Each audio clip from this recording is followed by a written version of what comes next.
ఈరోజు మెదక్ పట్టణంలో కాంగ్రెస్ పార్టీ అభ్యర్థి నీలం మధు ముదిరాజు నామినేషన్ ప్రక్రియ మెదక్ శాసనసభ్యుడు యువమిత్రుడు రోహిత్ అధ్యక్షతన ఏర్పాటు చేసిన ఈ భారీ బహిరంగ సభలో ముఖ్య అతిథులుగా పెద్దలు మా అన్న దామోదర్ రాజ నరసింహ గారు, మా సోదరిమణి కొండ సురేఖ గారు, మా మిత్రుడు పొంగులేటి శ్రీనివాసరెడ్డి గారు, మీ అందరి అభిమాన నాయకుడు జగ్గారెడ్డి గారు, మా మిత్రుడు నాకు అత్యంత సన్నిహితుడు మైనంపల్లి హనుమంతరావు గారు,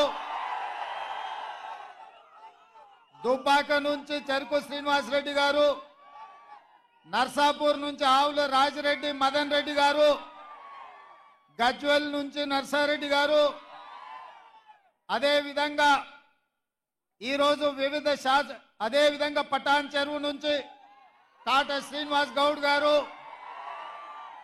చాలా మంది జిల్లాలో ఉండే నాయకులు, రాష్ట్ర స్థాయి నాయకులు, జిల్లా పార్టీ నాయకులు, మండల పార్టీ నాయకులు, గ్రామ శాఖ అధ్యక్షులు, ప్రాణ సమానులైన కాంగ్రెస్ పార్టీ కార్యకర్తలందరూ వేలాదిగా, ముఖ్యంగా మా ఆడబిడ్డలు ఎర్రటెండకు మండు టెండలో మాడ బగులుతున్నా నీలం మధును ఆశీర్వాదాన్ని చేసిన మా ఆడబిడ్డలందరికీ కూడా మనస్ఫూర్తిగా ధన్యవాదాలు, అభినందనలు తెలియజేస్తున్నా. మిత్రులారా, ఈ మెదక్ గడ్డ మీద ఈ ఛత్రపతి శివాజీ సాక్షిగా శాసనసభ ఎన్నికలలో ఏఐసిసి అధ్యక్షుడు మల్లికార్జున్ ఖర్గే గారు, నేను మైనంపల్లి హనుమంతన్న ఇక్కడికి వచ్చి మా యువ మిత్రుడు రోహిత్ నామినేషన్ ఎప్పుడైతే ఏపించినామో ఈ రోజు కూడా మళ్ళా ఇక్కడి నుంచే ఈ ఛత్రపతి శివాజీ సాక్షిగా మేమందరం వచ్చి నీలం మధు నామినేషన్ ఇక్కడ ఏపిస్తుంటే వేలాదిగా మీరు వచ్చి అండగా నిలబడి ఒక బలహీన వర్గాల బిడ్డను మెదకు గడ్డ మీద గెలిపించడానికి మీ ఉత్సాహం, మీ ఊపు నాకెంతో సంతోషాన్ని, నమ్మకాన్ని కలిగించిందని నేను తెలియజేస్తున్నా. మిత్రులారా, ఈ మెదగడ్డకు ఒక చరిత్ర ఉన్నది. ఈ దేశంలోనే కాంగ్రెస్ పార్టీ కష్టాలలో ఉన్నప్పుడు ఇందిరాగాంధీ గారికి 1980లో మీరు అండగా నిలబడి ఈ మెదక్ గడ్డ మీద మూడు రంగుల జెండాను ఎగరేసి ఇందిరమ్మని గెలిపిస్తే ఈ దేశానికి ఇందిరమ్మ ప్రధానమంత్రి అయి ఈ మెదక్ ప్రాంతానికి బిహెచ్ఎల్ తీసుకొచ్చింది, బీడీఎల్ తీసుకొచ్చింది, ఐడిపిఎల్ తీసుకొచ్చింది, ఇక్రిసాట్ లాంటి పరిశ్రమలు తీసుకొచ్చింది. ఆ పరిశ్రమలు రాబట్టి ఈ మెదక్ ప్రాంతం ఆనాడు కరువు కాటకాలతో ఇక్కడి రైతులు అల్లాడుతుంటే లక్షలాది ఉద్యోగాలు ఈ ప్రాంతానికి వచ్చి ఉద్యోగ ఉపాధి అవకాశాలు పెరిగి ఈ ప్రాంతం దేశంలోనే అభివృద్ధి చెంది ఇవాళ ఈ మెదక్ ప్రాంతం దేశం నలుమూల నుంచి కార్మికులు ఇక్కడికి వచ్చి ఉద్యోగ ఉపాధి అవకాశాలు పొందుతున్నారు. ఇవాళ దేశంలో ఏ రాష్ట్రం వాళ్ళైనా బెంగాల్ కావచ్చు, బీహార్ కావచ్చు, ఉత్తరప్రదేశ్ కావచ్చు, రాజస్థాన్ కావచ్చు, మధ్యప్రదేశ్ కావచ్చు, ఛత్తీస్గఢ్ కావచ్చు, జార్ఖండ్ కావచ్చు, మహారాష్ట్ర కావచ్చు, కర్ణాటక కావచ్చు, తమిళనాడు కావచ్చు, కేరళ కావచ్చు, ఆంధ్రప్రదేశ్ నుంచి వచ్చిన సోదరులు కావచ్చు, ఇవాళ ఎవరైనా బ్రతకడానికి తెలంగాణ రాష్ట్రానికి వస్తున్నారు అని అంటే ఆశ్రయం ఇచ్చి హక్కున చేర్చుకున్నది ఈ మెదకు ప్రజలు, కడుపులో పెట్టి చూసుకొని కాపాడింది ఈ మెదకు ప్రజలు అని చెప్పి నేను గర్వంగా మాట్లాడుతున్న ఈరోజు. అట్లాంటి మెదకు పార్లమెంటు 1999 నుంచి 2024 వరకు ఈ 25 సంవత్సరాలు భారతీయ జనతా పార్టీ బీఆర్ఎస్ చేతుల్లోనే ఉంది. ఆల నరేంద్ర నుంచి మొదలు పెడితే కొత్త ప్రభాకర్ రెడ్డి వరకు 25 సంవత్సరాలు పార్లమెంట్లో బీఆర్ఎస్ వాళ్ళు బీజేపీ వాళ్ళే ఉన్నారు.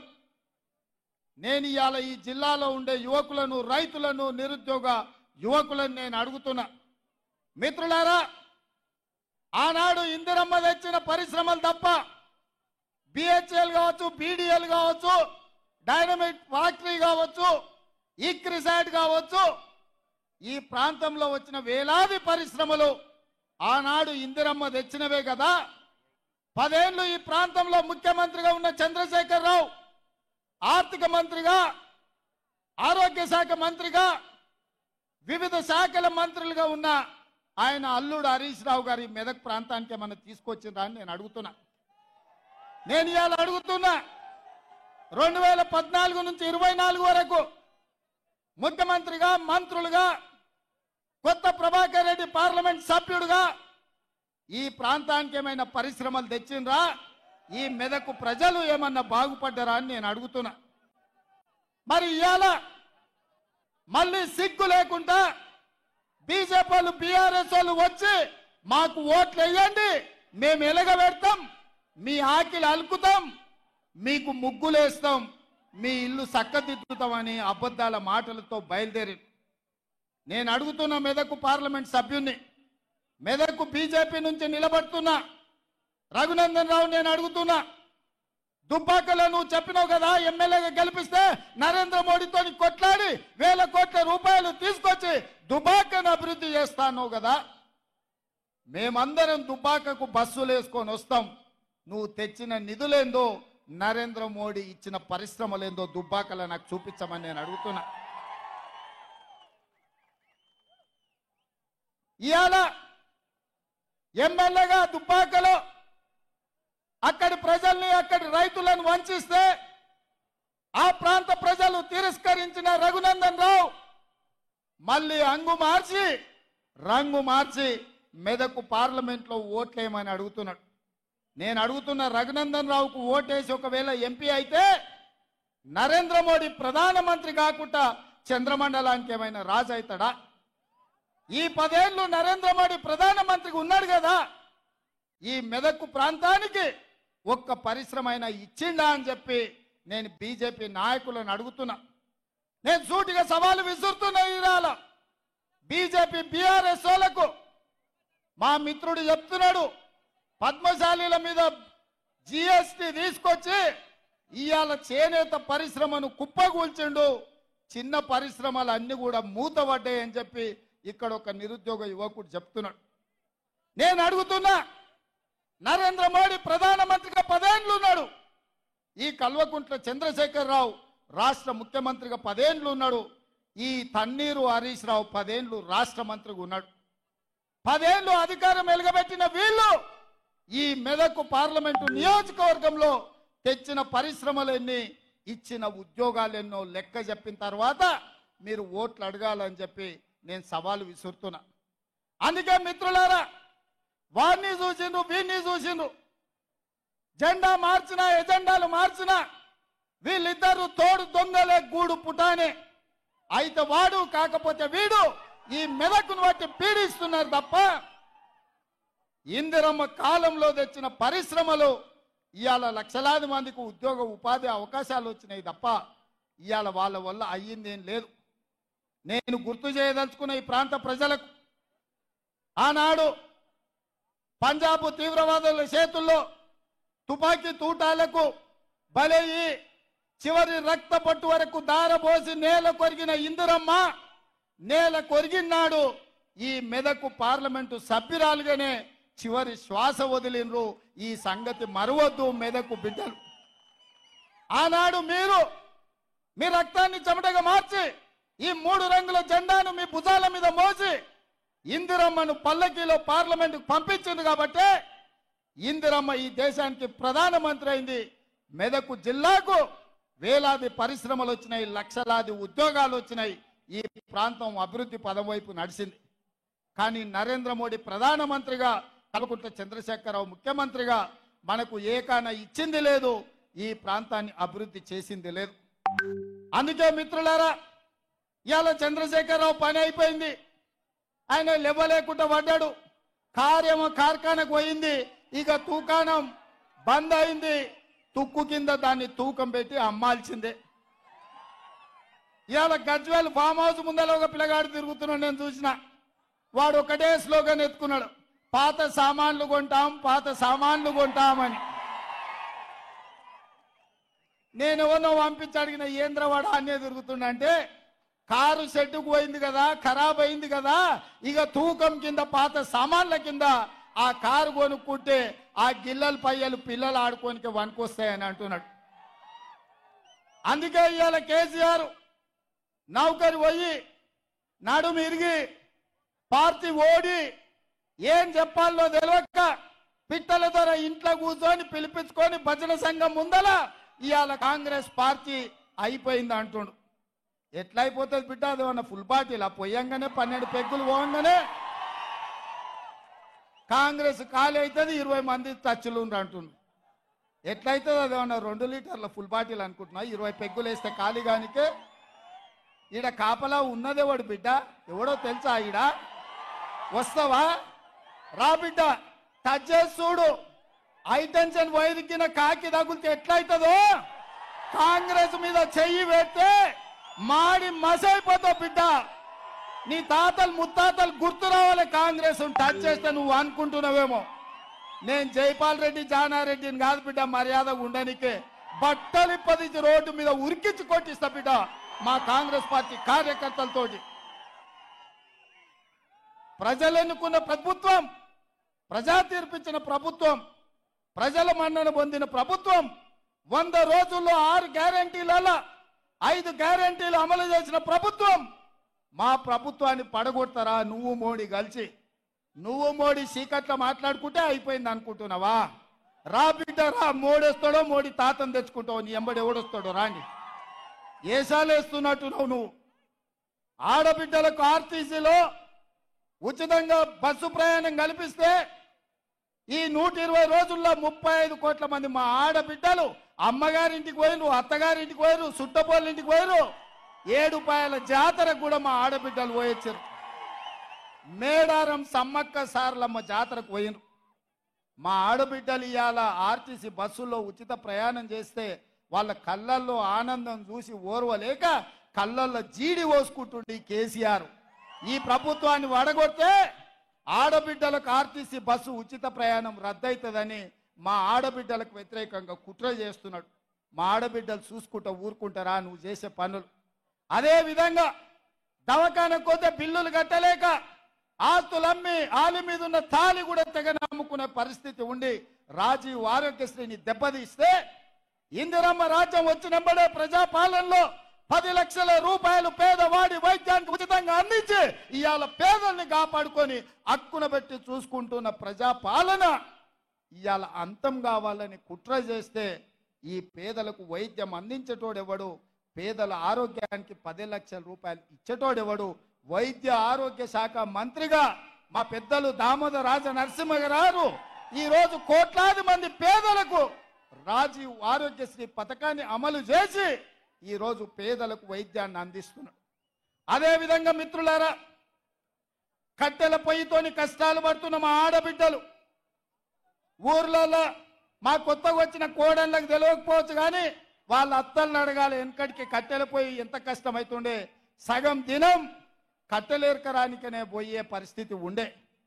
పిల్లల్ని చిన్నోళ్ళని ఇంట్లిడిచిపెట్టి పొయ్యిల కట్టెల కోసం పొలాల పట్టు తిరుగుతుంటే ఆ దుఃఖం చూసి ఆడబిడ్డలను ఆదుకోవాలని ఆనాడు సోనియమ్మ దీపం పథకం ద్వారా గ్యాస్ పొయ్యి సిలిండర్ ఇచ్చి 400 రూపాయలకే సిలిండర్ అందుబాటులోకి తెస్తే కట్టెల పొయ్యితో కన్నీళ్లు గారుస్తున్న ఆడబిడ్డల్ని హక్కున పెట్టి చూసుకున్నది సోనియమ్మ. మేము ఆడబిడ్డల్ని అట్లా ఆదుకుంటే నరేంద్ర మోడీ కేసీఆర్ కలిసి 400 ఉన్న సిలిండర్ 1200 చేశారు. మా అక్కలకు తెలియదా?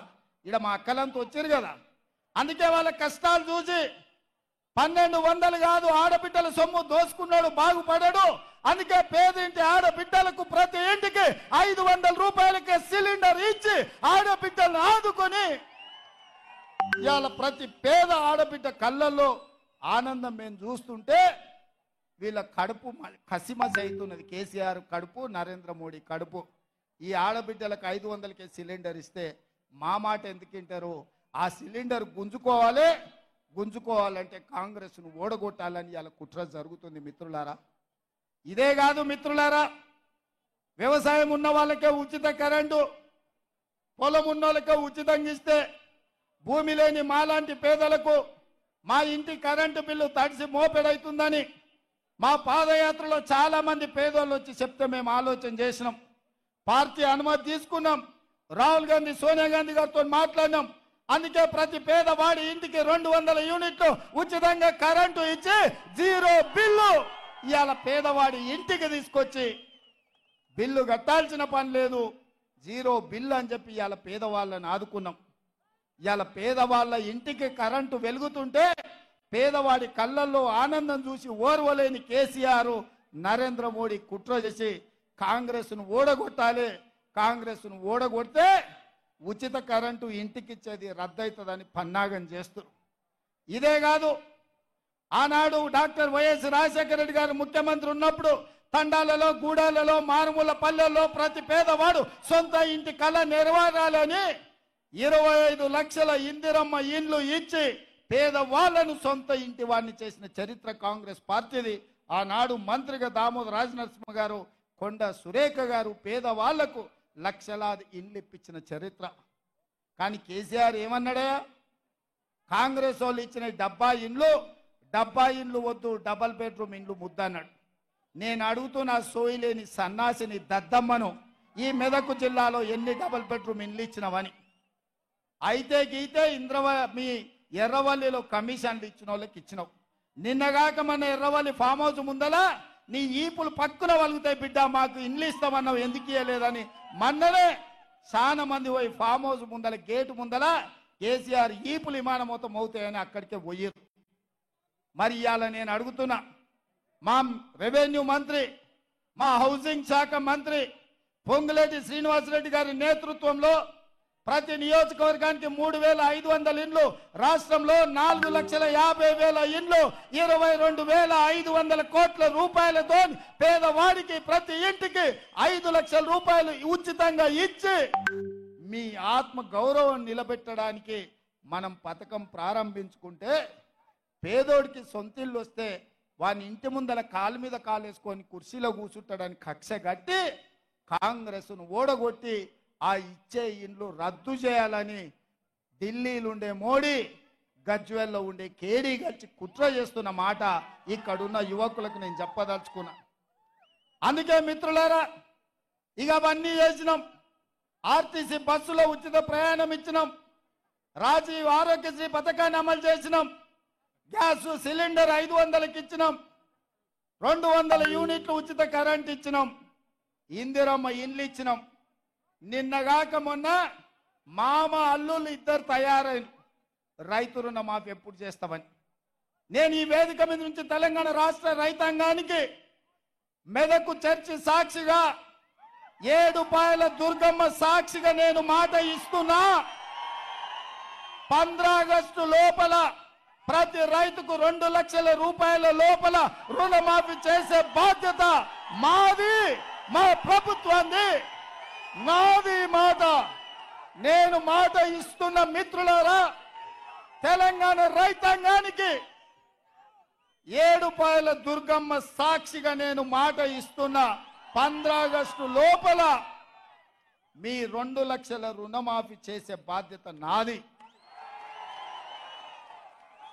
ఇదే కాదు, వచ్చేసారి పండించే వడ్లకు 500 రూపాయల బోనస్ ఇచ్చి కొనుగోలు చేసే బాధ్యత నాది.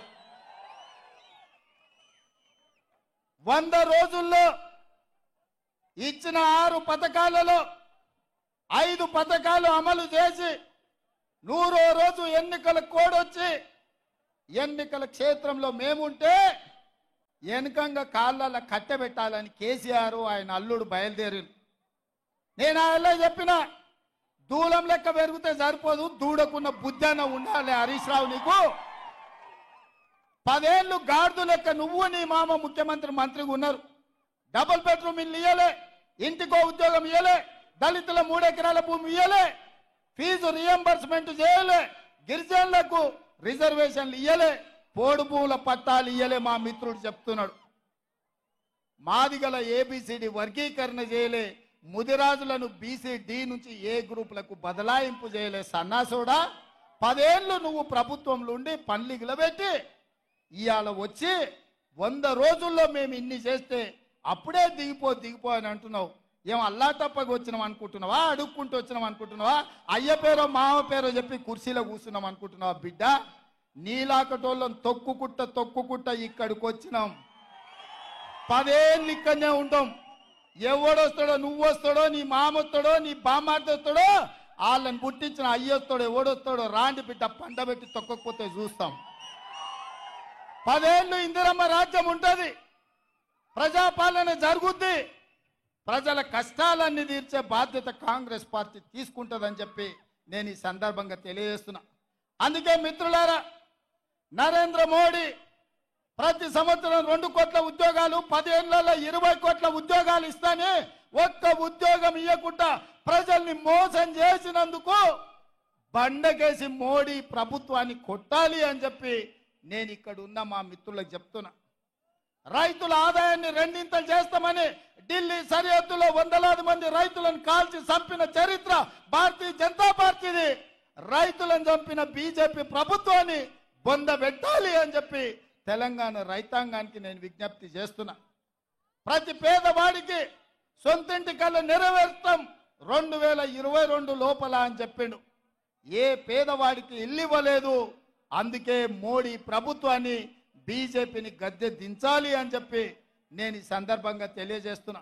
ఇదే కాదు, జన్ధన్ ఖాతాలో స్విస్ బ్యాంకులో లక్షలాది కోట్ల రూపాయల నల్లధనం ఉంది. ఆ నల్లధనాన్ని తెచ్చి ప్రతి పేదవాడి ఖాతాలో 15 లక్షల రూపాయలు వేస్తా అని నరేంద్ర మోడీ చెప్పిండు. నేను అడుగుతున్న మా అక్కల్ని, మా సోదరులని, మోడీ మీ ఖాతాలో 1 పైసాన్ని వేసిండా? 10 పైసలన్నీ వేసిండా?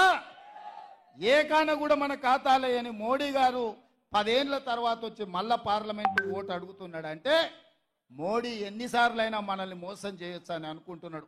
అందుకే ఆలోచన చెయ్యండి మిత్రులారా. ఎప్పటికైనా పేదవాడి ప్రభుత్వం, పేదవాడికి అండగా నిలబడేది ఈ 3 రంగుల జెండాని. ఈ 3 రంగుల జెండాని నమ్ముకున్నోడు, పాడైనోడు ఎవడు లేడు. 3 రంగుల జెండా అండగా ఉంటే ఏదైనా ఛేదించవచ్చు. అందుకే నా ముదిరాజు సోదరులకు నేను ఒక మాట చెప్పదలుచుకున్నా. ముదిరాజు బిడ్డలారా, మీరు ఆలోచన చేయండి. మీ సోదరుడు పేదోడు మీ ఇళ్లలో పుట్టి మీ ప్రతిష్ట నీల మధుకియాల ఒక్క పక్కన గడిలలో ఉండే దొర ఉన్నాడు, రెండో పక్కన ఓ పెద్దరెడ్డి ఉన్నాడు. మరి పేద బలహీన వర్గాల ముదిరాజు బిడ్డకు పార్లమెంట్ టికెట్ ఇచ్చినాం, ఇందిరమ్మ వారసుడిగా ప్రకటించినాం. ఇవాళ మీ బిడ్డని గెలిపించుకునే బాధ్యత మీ మీదనే ఉంది.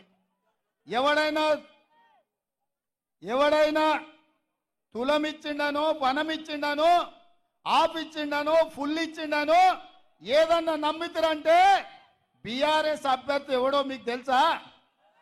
మల్లన్న సాగర్లో 50,000 ఎకరాలు గుంజుకొని ఏటిగడ్డ కిష్టాపూర్ మల్లన్న సాగర్ ప్రాంతంలో పేద రైతులను గోదావరి జలాలలో ముంచి పోలీసు ఉక్కు పాదాలతో తొక్కించి పోలీస్ స్టేషన్లలో ఆడబిడ్డలను కొట్టించి మీ మీద దాడులు చేసిన దుర్మార్గుడే ఇవాళ బీఆర్ఎస్ అభ్యర్థి.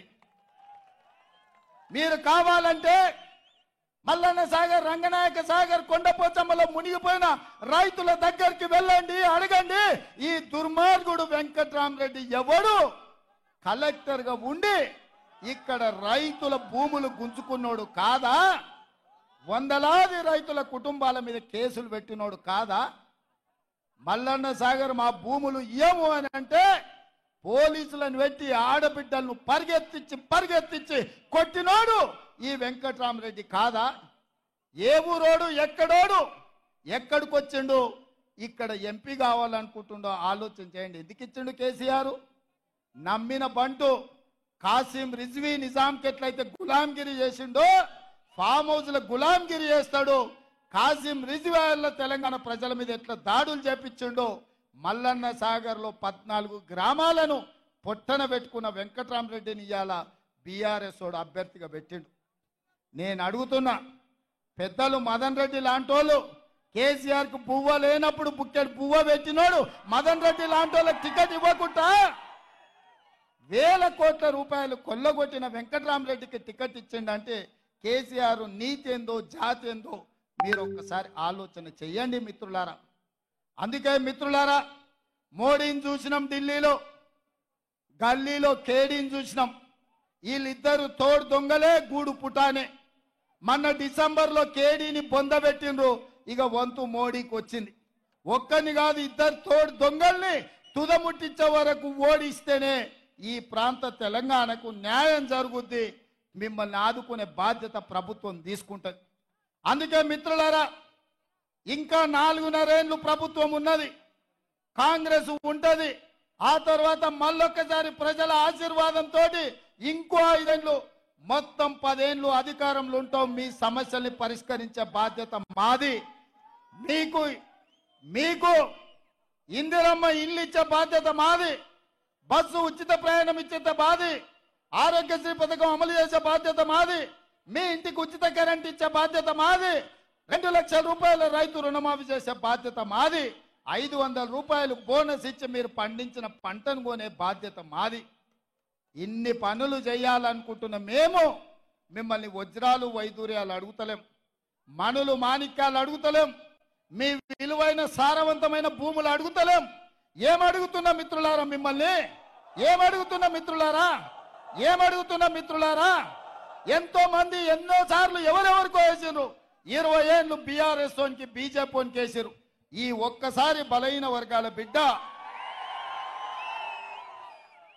పైసలు లేకపోయినా ఎన్నికల్లో గెలవచ్చని ఓ బలహీన వర్గాల బిడ్డకు ఓటేసి ప్రజాస్వామ్యం మీద నమ్మకం కలిగించండి, విశ్వాసం కలిగించండి. ప్రజా సేవలో ఉంటే పేదవాడైన పార్లమెంటుకు పోతాడని ఈ మెదకు గడ్డ నుంచే గెలిపించండి అని చెప్పి నేను మీకు అందరికీ విజ్ఞప్తి చేస్తున్నా. నీదం మధుని గెలిపించడానికి మీరు సిద్ధమా? ఇందిరమ్మ రాజ్యానికి ఓటు వేయడానికి సిద్ధమా? రాహుల్ గాంధీని ప్రధానమంత్రిని చేయడానికి సిద్ధమా? కాంగ్రెస్ పార్టీని గెలిపించడానికి సిద్ధమా? సిద్ధం అన్నోళ్ళు అందరు చేయి పైకెత్తి అలాడెత్తుతలేరా? మిమ్మల్ని కూడా చూస్తున్నా, మిద్దె మీద ఉన్నోళ్ళని, ఆడున్నోళ్ళు కూడా ఎత్తాలి. జై కాంగ్రెస్, జై కాంగ్రెస్, హస్తం గుర్తుకే. ధన్యవాదాలు సోదరులారా.